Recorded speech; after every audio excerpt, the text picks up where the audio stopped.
AskReddit by Potato Stealer. What is a telltale sign that someone is a selfish person? When anything that happens to them is the worst thing in the world and whatever happens to you is not that bad and a waste of time talking about or dealing with. I know your mom died a month ago, but my best friend of 3 years died too, so I don't see why you are so sad all of the time. I think narcissism and selfishness go hand in hand, so there you go. Friend of mine was talking to a mutual ex-friend about how she was feeling shit because it was coming up to the anniversary of her sister's murder. The ex-friend responded that she was also feeling shitty and needed support because her boyfriend, who had been visiting for the weekend, had gone home. We both cut her off after that. I love these threads. I always use them as a way to measure whether I'm doing those things or not and fix them if I am.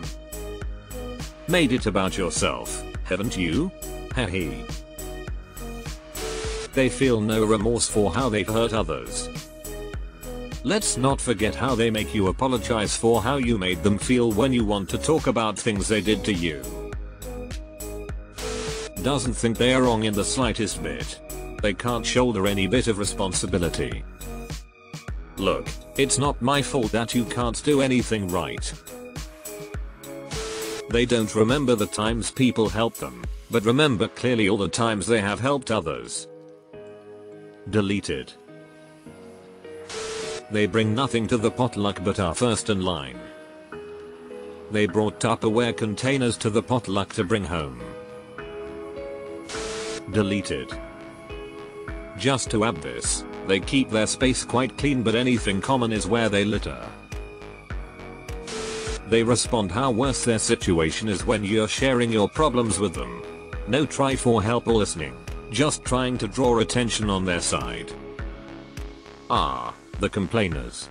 I have a friend that is like that, and lately I have just been letting her talk, with dry responses such as "oh wow, tough luck. Yeah, you told me all of that via text, and I would talk only if she would ask me a question."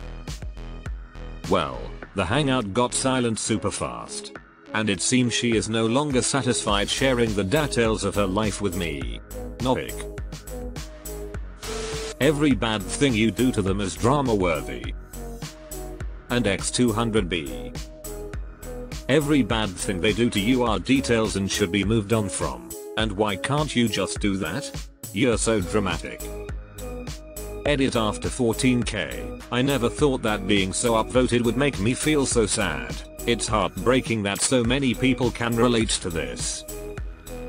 I'm reading every reply that are addressed to me. Thank you for sharing. Ha ha ha ha ha. Why can't you just move on and forgive me? Or the classic is when you do something that pisses them off, you stop. But when they do something similar, never 100% the same, but they don't understand the nuance, they can't understand why that would ever upset you, and it shouldn't upset you. It's not that big of a deal. I'm trauma dumping here lol. Anyways. People don't take responsibility for their actions. If you are in a group and there is one person that is constantly interrupting the middle of what you or anyone else is saying, generally to brag about themselves with a one-upper story, is generally a precursor to stop associating with them. I've met too many of them in my days, and they are more often than not happy to throw you under the bus whenever the opportunity arises. The Elevenerife type. You say you've been in Tenerife and they say that's cool, but they visited Elevenerife. If they always talk about themselves. I know many people that will just not shut up about their day an entire call, then just leave when you start talking about yours. When every single bad thing that happens to another person gets spun around into their personal problem, I'm really upset because my friend family member is going through X. And that friend is too busy to care for my needs. Can you believe they didn't text me back immediately? They have that superpower to lead everything back to themselves. Even when you're actually talking about your own life or a specific problem of yours, they somehow make it that you start talking about them instead without even changing the topic. Nearly everyone does this to a point. There's an extremely fine line between trying to comfort someone by saying something like, I recently went through something with my father as well. I'm so sorry, and making their issue about yourself. It's crazy how common it is, and I'd guess if you are sharing something tragic to a group of people, at least one will try to make it into a competition and one-up you. If they refuse to take responsibility for their actions. Similarly, someone who never apologizes. It takes a little longer to figure this out, but if after a few dozen hours of interactions you've never heard "I'm sorry," you probably never will. I waited for 1/2 years once. Never again. Complaining at work to coworkers doing your work for you while you complain. Honestly, complaining about coworkers is pretty much part of my job. We just call it peer reviews. They want to dig up your dead dog to use the skull for taxidermy purposes and is insistent on doing it despite your objections. Are oddly specific. They never admit when they are wrong even if there is physical evidence. Well, I'm sorry that you have a problem with me. Maybe you should stop being so sensitive. Why are you making that face? I literally just apologized to you. Conversations don't feel like conversations. They are one-sided talks about what they want, their thoughts, their life, their priorities, etc. When you are able to slip a word in, your words are used as transitions in their dialogue. No matter how you format your words, they all just add to the plot of their story. What you say and what you do are pawns in their game to be manipulated in a way that belittles your experiences, actions, opinions, and choices. I see you've met my manager. They're surprised and disgruntled when you accept what they've offered. Example, I used to be friends with someone who loved to offer stuff. I have some cute maternity clothes that would fit you. I can lend them to you if you want. I can help you rearrange your classroom. I'll come in early tomorrow. I made such a great apple pie. I can bring you a piece. These aren't things that anyone solicited. She offered them up.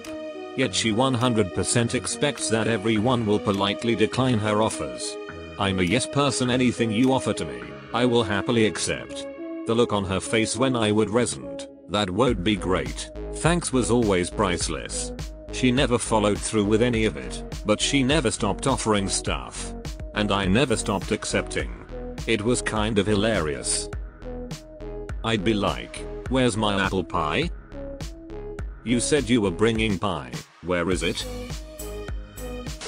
When they always play the victim card, 99% of the time they only place themselves in the victim seat by ignoring all the effort or cost other people have to endure and only focus on what they go through themselves.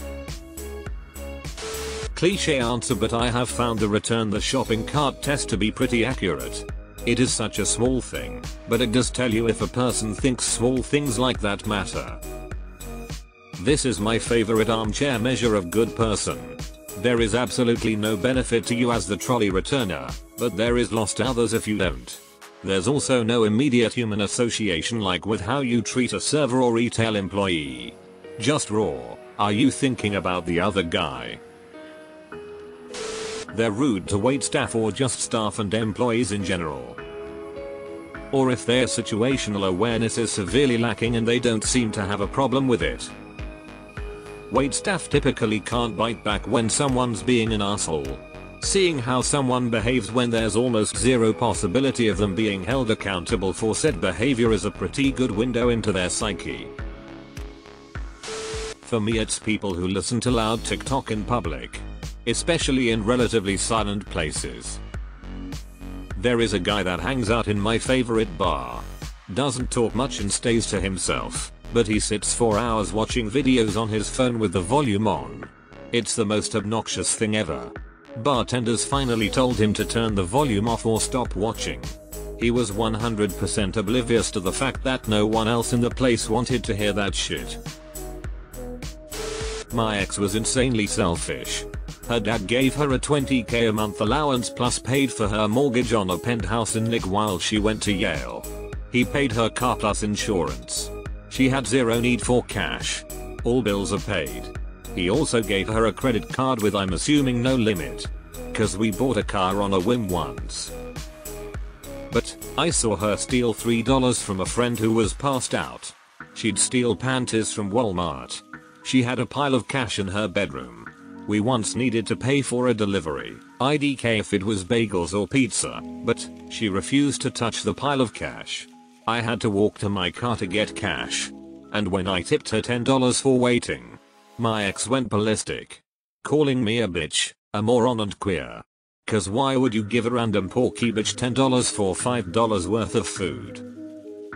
We went to a celeb wedding. She found a way to take 4 gift baskets as opposed to the 2 we were supposed to get. Every guest got one. She also stole a $500 gift card to Victoria's Secret from the wedding.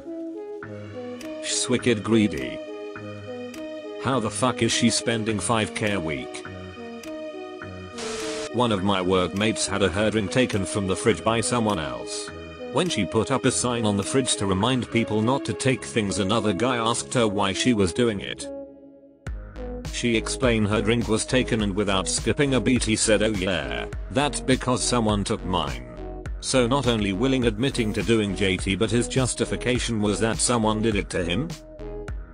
So yeah, I'd say that.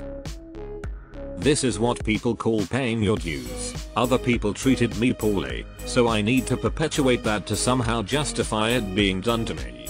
If you don't have the same hardship, then somehow it's not fair. It is embedded into so many aspects of society and has got to be some form of evil. Trauma dumping and then not reciprocating if someone else had a bad day, felt comfortable enough to open up to them. They only message you when they need a favor.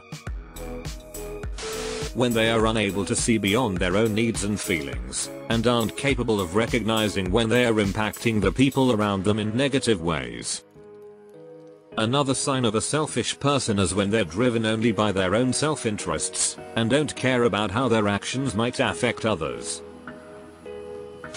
They throw other people under the bus so fast you'll get whiplash if you stand too close. Whether to save themselves or to humiliate the competition. No self-accounting at all. People who have kids on purpose, and then act like their kids owe them, well above and beyond basic kindness and human respect, for the rest of their lives.